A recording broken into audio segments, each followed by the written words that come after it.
I'll tell you about the something which is very important.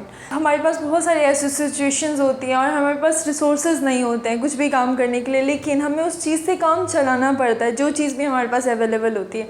जैसे कि मेरे पास अभी एक लैपटॉप है, उसकी जो फंक्शनिंग है वो ठीक नहीं चल रही, बट मैं उससे काम चला रही हूँ।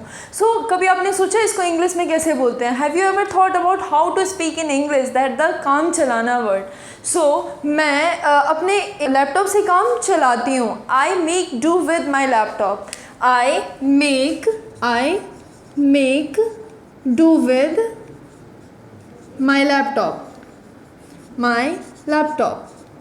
जैसे मैं अपने AC से काम चलाती हूँ, I make do with my AC और I make do with AC. So, but it depends on the tense. If it is in present tense, just use make do with word. And if it is in continuous, just use making do with. What we use? Making do with. जैसे मैं TV से काम चलाती हूँ, मैं TV से काम चलाती हूँ। इसको हम इंग्लिश में कैसे बोलेंगे? मैं TV से काम चलाती हूँ। I make do with TV.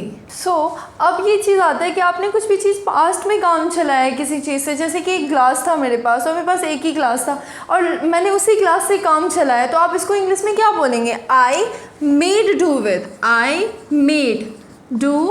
With that glass और दिस ग्लास. कुछ भी चीज़ आपने पास्ट में किया तो आपको मेड डू विद, आप कंटिन्यूसली कर रहे हो, लाइक मैं अपने लैपटॉप से काम चला रही हूँ तो I am making do with my laptop. So guys, अगर आपको ये सेंटेंस समझ आया तो आपको एक कमेंट बॉक्स में आंसर करना है, दैट इज़ मैं अपने रेफ्रिजरेटर से काम चला रही हूँ. आपको जस्ट इसको कमेंट बॉक्स में आंसर करना है.